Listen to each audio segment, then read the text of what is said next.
Hello, my panda pals, and welcome back to my channel. Today, we are going to be starting Season 8 of 90 Day Fiancé, Happily Ever After. So, let's get right into recapping this first episode, shall we? Sit down, buckle up, and let's go for a ride. We start things off with Kobe and Emily. In case you forgot or you are new and you don't know, Kobe and Emily met in China. Kobe was an underwear model and Emily was out there teaching English. She goes out to the club, sees him, thinks he's hot, follows him to the bathroom to drop him her digits. They hook up and a few weeks later, Emily is pregnant. So she goes back to the US, starts the K-1 visa process, and then COVID hits, which delays Kobe from coming to the States for the next 2 years, which essentially means he missed the birth of his first child and the first 2 years of that child's life. When he finally got to the States, the 90 days was pretty difficult because Emily is one of the most annoying people on the face of this planet. Just start from the big pile. Why are you Calm, honey. Just let me do what I'm doing, okay? Why are you pulling it down? Are you serious? And somehow, Kobe's able to grin and bear it, and they successfully make it down the aisle. Emily and Kobe now live in Kansas. They have 2 kids, Coben and Scarlett, and they still live in Emily's parents' basement, which everyone is definitely super stoked about. All 4 of us are living in my parents' basement. And we love it. Sure. Kobe comes home to find Emily is shaved smoother than a porpoise, and she's ready to get nasty in the middle of the day, with her kids and her parents right next door. Does that sound like a bad plan? Yeah, that's because it is. She gets him all excited, and Kobe is left to nurse a couple of blue balls because Emily's mother, Lisa, beckons them upstairs for some dinner. Very grateful having my parents there to help with the kids, but it's pretty challenging because they are, all up in our business all the time. The 2 take their kids to put them down for bed, and God, Emily's voice is... All right, little children. I think they're really tired. They're going. Let's put them to bed. Say, Bonne Like, can you imagine trying to go to sleep and her voice is the one reading you a bedtime story? Anyway, the kids pass out, the 2 head back to the dinner table, and Kobe tells everyone that he's super excited for everyone to fly out to Cameroon to finally meet his side of the family. This will be Emily's first time, and I just cannot wait to be back home and see my friends, my family, and eat the good food. Oh man, I miss Cameroon food. Emily tells them that the flight is 23 hours long. Holy crap on a stick. I thought a 14-hour flight to Korea was long as hell, but then to have to fly another 9 hours on top of that? No, absolutely not. I would go absolutely mental. Kobe tells us that there's currently a civil war going on in Cameroon right now, and Kobe suggests not planning many activities for Mondays since that is the day when the English close up shop as a means to punish the ruling government. Obviously, Emily's parents look a bit apprehensive because you just told them that they are visiting a country in the midst of a civil war, which does not sound that great, but Kobe assures them that they have nothing to be worried about and he would never suggest a trip to them if it was not going to be safe. Kobe tells everyone to just be themselves, but he gives special instructions to Emily. You just have to be yourself, but, less of American woman. Just be less of yourself. For me, when someone explicitly says that to a woman, to me it means that their culture is probably patriarchal and expects women to be quiet and submissive and not speak out against men in any way. Because let's be honest, Emily is pretty bossy and definitely outspoken. I mean, in Cameroon, it's very difficult to see a woman try to be bossy to the husband. African women are very, very submissive to their men. Called it! Next up, we got Rob and Sophie. Now, in case you forgot, which would be insane because we literally just saw them, Rob and Sophie met on social media because their heavily filtered and photoshopped photos of each other really spoke to them. They were long distance for the next 2 years, they applied for the K-1 visa process, and somehow miraculously made it down the aisle, despite literally everyone around them telling them it was a no bueno situation, Bob. Anyway, we start their segment off with some sexy undergarments strewn across the floor. We drank too much wine last night. Sometimes we overdo it. Since we've moved in, we've just having the best time. And then we see Sophie in bed with another woman. So what the F is going on, right? Let me tell you. So, little Miss Sophie tells us that she has been living with her best friend Kay in Texas for the past 2 months. She tells us that the first year of her marriage did not exactly go the way she expected it to go. Is anyone surprised? Anyone? Rob tells us that after their marriage, they decided to start fresh and move to Austin, Texas together and then expand their family. We expanded the family a bit, and I got some pet tarantulas, 6 of them. 6? You got 6 Sir, that is 6 too many. Rob tells us that the fighting never stopped, so Sophie moved out to go live with Kay. They really expected marriage to fix everything, huh? That is wild.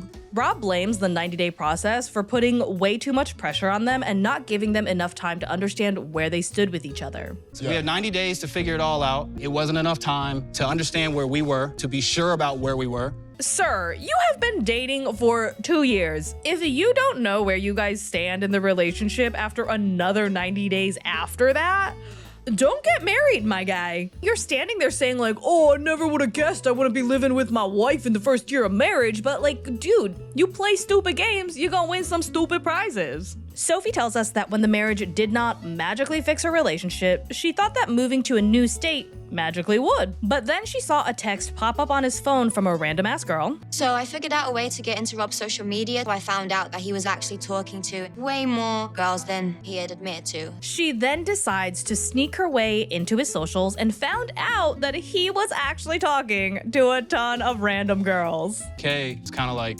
ruining our relationship. She doesn't respect our marriage. She doesn't respect me. Sir, you don't even respect your own marriage. What are you even talking about? Are you this girl? I mean, she said she was bisexual. Sounds like your wife is sleeping with somebody else. She's in a relationship with It sounds dumb. It sounds dumb because it is dumb. You cheated on your wife again, and so she needs space from you because you lied to her, so she chose to leave to go live with a friend of hers. And your conclusion to this situation is, well, it's obviously because she's in love with this girl and porking her and not anything to do with me. Get out of here with your dumb ass. Sophie meets up with her mother, Claire, and her new Texas boyfriend, John. John says that he's heard about Rob, but not so much. Have you heard good or bad things about him? More bad than good. Really? No.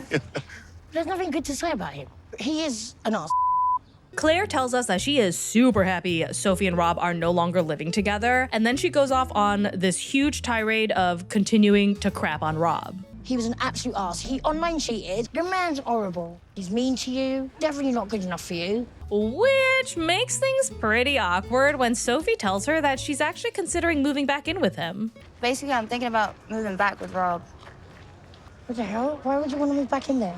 That's just stupid. Claire urges her not to go, but Sophie says that she married Rob and she needs to stick by him. Sophie tries to explain this to John and says that Rob does have nice moments and that their marriage is just in a really weird spot right now, and that doesn't mean that he's a mean or horrible person. The weird thing is, Sophie can always list all the specifically bad things that Rob has done, but she can never specify the good ones. I wouldn't marry someone that was completely horrible, you know? Like, Yeah. I'm not stupid, so I'm hoping the time apart is gonna, like, help us fix things. I don't know, girl. You're pretty stupid. Rob is heading over to meet Sophie, and he's pretty optimistic about their future because she's just open to speaking with him in general. I understand that I broke her trust by talking to other women, so I get that I need to do things differently. Do you? Because this is not the first time. I don't even think this is the second time. Rob decides to take Sophie to a selfie gallery, which if you do not know what this is, because I did not know until this episode, a selfie gallery is basically a museum setting where they set up these little booths and make it all cute themed and Instagram worthy so that people can pay a single entrance fee, a bit bop to each little room, and take a ton of photos of themselves. Sophie is anxiously waiting for him at the selfie gallery. I don't know if I'll ever be able to trust him again after he online cheated on me multiple times. You know, I don't feel bad for her anymore. I was super on Team Sophie, but now I just don't feel very bad for her. Like, yeah, keep putting your hand in that drawer full of open razor blades. You know where the first aid kit is by now. They meet up and Sophie forgets everything yet again. It's crazy that after all the drama and everything that's happened, that Rob can still give me butterflies. I feel like that shows that we are a strong couple. Nah, girl, that does not mean your love is real. It means you are real stupid. If someone hurts you multiple times and then proceeds to do absolutely nothing to correct that behavior, and you still get butterflies, survey says you're stupid. They go around taking shots and smiling like a pair of lovesick puppies, and Sophie is like, oh, when it's good, it's good. I can't risk me taking him back and putting myself in that situation to be hurt again. Otherwise, I'm gonna leave. Girl, stop lying to us. You know it's at home. What? Your wedding ring. I knew you had it. Oh my God, I feel so much better. I thought I lost it. She asks him to show her his ring, and surprising absolutely no one, he is not wearing his. Everyone thinks you're a single guy. I'm just trying not to look stupid. I'm walking around with a wedding ring. Stupid, a married man without the ring. Ma'am, have you met Rob? Rob goes on to try and gaslight Sophie some more by saying that she left for absolutely no reason because he did nothing wrong. I found all these texts. It was like 50 bitches in your phone, Rob. You cannot take accountability and you're always gonna try to victimize yourself. Sophie says that this is the reason that their relationship cannot move forward because she does not trust him because he keeps lying to her.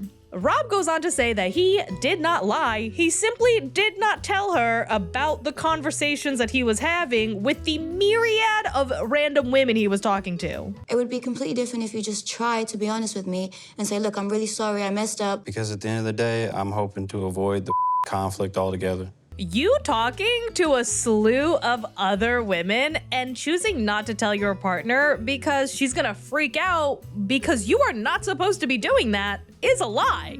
Sophie gets up saying she's gonna leave because Rob clearly has not changed because he's just saying the same stuff he's always said in the past. This cycle is gonna go on forever and ever ad infinitum. She's never gonna let it go because he's never gonna change. He's never gonna change because she's never gonna leave. And she's never gonna leave because she's stupid. We're back! We are here with Ashley and Manuel in Rochester. It feels like we were just here. It's because we were. We were just here. In case someone hit you over the head with a frying pan and you are suffering from amnesia, the two met in Ecuador over 10 years ago. They were on and off a whole bunch of times. They had a 7-year gap. They reconnected and finally got married. It has been almost a full year of marriage, and Ashley is still practicing her witchy witchery, but is also now a spin instructor. I am going to be looking up her class immediately. Manuel has been feeling pretty lonely, so Ashley has been making an effort to have Manuel hang out with her family. Manuel says this is nice, but he gets super stressed about being around so much English, and Ashley tells him it wouldn't be hard if you learn, and he blames her for not teaching him as if he's not a grown-ass adult with the ability to download a language learning app on his phone. How's being married? We need to work on our communication. He needs to open up to me.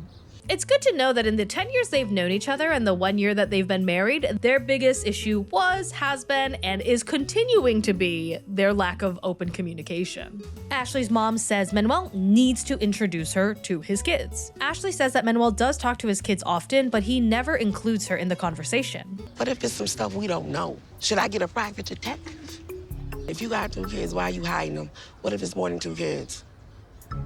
I know Sienna says they're spiraling, but honestly, if I was married for a full year after knowing you for 10 years before that, and you did not introduce me to your kids, I would 100% hire a private detective. That's really shady. Ashley tells Manuel that her mother hoped to meet his kids before the marriage, and Manuel just shakes his head no. He says that he wants them to be a part of their lives, but at the time of the wedding, he didn't want to confuse the kids because everything was kind of happening at the same time. If you don't trust each other, how can there be love? My mom is right. If we're gonna have a successful marriage, we need to be open with each other, and I need to be a part of his kids' lives. I don't know. I just think the only reason that this could be happening is that they already have someone at home that they call mommy, and he does not want to confuse them by telling them that they actually have to call someone else mommy number 2. What's going on, Manuel? Moving on to Nicole and Mahmoud. Now, in case you missed it, Nicole met Mahmoud on her last day in Egypt on her spiritual journey. She goes home, and a week later, Mahmoud texts her and says, I love you, will you please marry me? She says yes, because she does not see anything wrong with this. They get married and she lives in Egypt for the next 4 years, where she tries really hard to conform to their culture and the Islamic religion, only to feel that she was continuing to lose her sense of self and solely existing just to please her husband. So, she moves back to the States and is now anticipating Mahmoud's arrival to the US for them to try and essentially save their marriage. Mahmoud is back in Egypt, he's packing up, and he tells us that he is incredibly nervous for the move since he doesn't know anything about the States and he doesn't know anyone there besides Nicole, and he's worried that, will he even be able to find a mosque that he can pray in? So essentially, he'll be experiencing everything Nicole experienced the past 4 years she was there. Mahmoud has a very tearful goodbye with his mother, whom he's never been too far apart from, and she says that she will miss her son dearly and really wishes that things worked out in Egypt, but she will not be standing in the way of his happiness, and Mahmoud gets in the car and heads off. We're gonna close this out with Gino and Jasmine, who are on TV for the 500th time. And in case you missed it the other 500 times that they were on TV, the two of them met 3 years ago, back when Jasmine had most of her original factory parts. And they went through hell and back and hell and back and hell and back and... sorry. Now they're married. The two are on their honeymoon on a boat, and Jasmine is not happy. Don't like this boat? No. How I pictured my honeymoon was like a private jet, like big jet. But that sure ain't stopping Jasmine from asking him to get down and dirty in the middle of the lake to try and put a baby in her. I feel like everyone can see us, we don't have anywhere to go. It's like we're exposed here. But we could lay down here. Gino is a little gun shy, so he says that they can do it tonight in the tent, and Jasmine is all business. I'm ovulating and we have to do it tonight. Did you bring the blue pills? I actually did. You should take 3. Gino is about to have 0 blood in his brain. Jasmine says that even though they're working on a new child now, she definitely wants to bring her other 2 kids from Panama over to the States ASAP possible. If I cannot have my children here with me, I will have to choose my children over my husband. They continue their honeymoon by going camping. So these are the showers. It's just basic outdoor camping shower. I just got like 3 vaginal infections by looking at the shower. She tells us that Gino took them camping for their honeymoon to save money, and honestly, I think I would have rather just stayed home. I hate camping. I love 0 people enough to go camping for them. I'm willing to try camping if Gino tries to make a baby tonight because I'm ovulating. They build a tent, make some s'mores, and Jasmine starts to get his libido going by arguing with him about wanting a bigger home. Gino says that they have to be frugal because they are living off of his savings right now since he quit his job to support her coming to the US. I don't really know how that makes sense, but we're moving on. You're not even pregnant yet. If you were pregnant, that's a different story. Jasmine says that she does not want to wait until she's pregnant to worry about having a home, and that they really should just get a home ahead of time to prepare for the baby and her other 2 children. Turns out, Jasmine might not be able to conceive, so she's really just trying to lock down that new home before Gino finds out. And with that, my Panda Pals, we have come to the end of this recap. This was a lot already. I mean, honestly, not a lot happened. Most of it was fine. It really was just Rob and Sophie's segment that got me going, because I used to be such a Sophie stan because Rob was such hot garbage, but now she's just kind of pissing me off. I'm definitely not looking forward to Jasmine giving Gino's toes the Hoover 2000 treatment. What? Anyway, thanks everyone for joining. I hope to catch you all next time. And as always, thanks for not letting me ride this train wreck alone. Bye.